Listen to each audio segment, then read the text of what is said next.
Yo, I live in the United States, which has two main political parties, the Democratic and the Republican. No other party has won an election in the last 100 years. And our country is a democratic republic. I have lived with my parents for most of my life, and they've always been Republicans.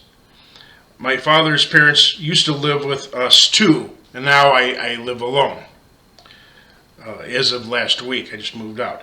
His mother, my father's mother, born in 1912, was a political campaigner for the Republican Party, while my grandfather was basically silent about politics, with the exception of saying that he thought Franklin D. Roosevelt was the greatest U.S. president.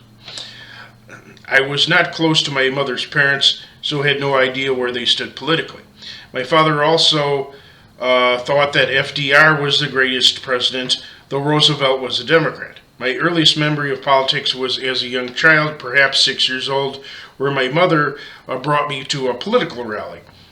She gave me a sign to carry which touted the Republican Party with their elephant insignia. Although I knew absolutely nothing about politics at the time, my mother told me it was the good party, so I was happy to carry the sign. But from then and many years thereafter, I had nothing to do with politics. I simply thought of myself as a liberal and leftist, while rarely vocalizing anything about it. I had no idea what either political party stood for.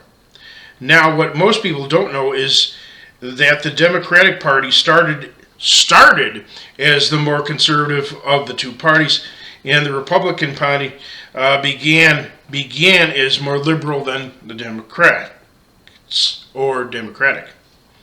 So what one party did or did not do or was like in its earliest history is often irrelevant to how it is now.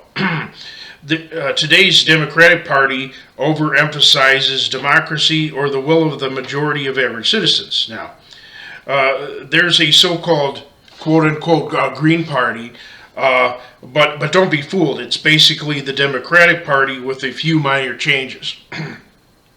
The so-called quote-unquote Tea Party is an expression of the somewhat more conservative elements of the Republican Party than today's average. It's not a third alternative either, per se. So-called Tea Party candidates simply appear as Republican candidates on ballots. And even the Tea Party is more liberal than any popular political party of over 150 years ago. All American political parties were more conservative than all widely known political parties today. Don't let anyone tell you otherwise. The word Republican comes from two words, re and publican. A publican was a Jewish man who accepted the office of tax collector for the Romans to collect heavy taxes from his fellow Jews. So they were regarded as traitors.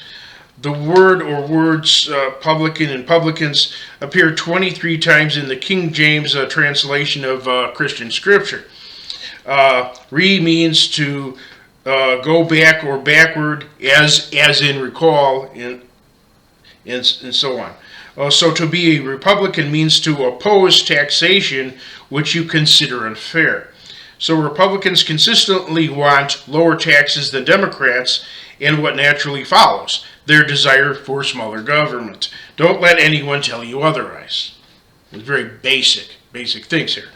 And naturally, the number one political issue that my parents were always concerned about was opposing taxes. There were other issues, such as my grandmother vehemently opposing equal pay for women, largely because women took pregnancy leave, which made them unreliable compared to men. Also, my grandmother and parents always strongly opposed to homosexuals and or alternative lifestyles. Again, I was apolitical for years. Then one day, after I said I was not political, my mother said that I cannot be and that adults must concern themselves with politics. So to my, but it kind of backfires them a little bit. So to my parents' chagrin, I began, okay, I'm political, but I began to identify as a Democrat. So one day, my father gave me a lecture about that and tried to discourage me from it by saying the Democratic Party is for blacks and Mexicans, not us whites, and for lazy people, not hard workers. But do not conclude that the Republican Party's focus is on discrimination. It is not, as a whole. So you got goofy people. Well, they got goofy people on all sides, you know. But anyway, for example, despite my grandmother's opposition to equal pay, my Republican mother not only supported equal pay, she actively supported the push for women's empowerment and feminism for at least the last 30 years. She even held some bigotry against men. Okay, even the Republican. And Republicans wanted Sarah Palin for vice president. So if elderly John McCain got elected, then died in office, Republicans would have given us our first female president. And Republicans have sizable black support. Also, 44% of Republicans support same-sex marriage. There's even an organized group of gay Republicans calling themselves the Log Cabin Republicans. The Republican Party may have started out discriminating against women, non-whites, and alternative lifestyles. But remember, Lincoln was a Republican and he repealed slavery, so think about that. But anyway, since Republicans see that gays, blacks, and women can bring money into the party and country, that vanishes, or so-called discrimination vanishes, because money, you know how. They basically recognize only two kinds of people now. Green people, meaning those with money, because in the United States, the back of our bills have green, and non-green people, those without money. It's all about the money. It's all about the money. And besides, the Democratic Party used to harbor discrimination against blacks, gays, and women just the same. Again, a long time ago. The difference is Republicans are focused on maintaining the capitalist system, while Democrats are more for Marxist socialism, or so-called democratic socialism. Since I oppose both capitalism and every form of Marxism and put moral values as the first priority, while both parties have little concern for morals, I'm turned off by both parties. And I also support a healthy and wise form of discrimination as opposed to unfair discrimination. Making delineations between the genders, races, and lifestyles would be prudent. Thumbs up. Yet both Republicans and Democrats support an unfair form of discrimination. That is, bias in favor of either capitalism or Marxism.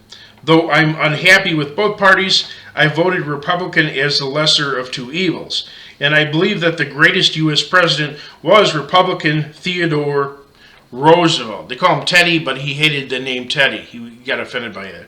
But I digress. Anyway, interestingly, Theodore Roosevelt and Franklin D. Roosevelt were cousins. See my other, or rather, you can see my post. I post on WordPress, or see my other videos for an explanation of my third position politics.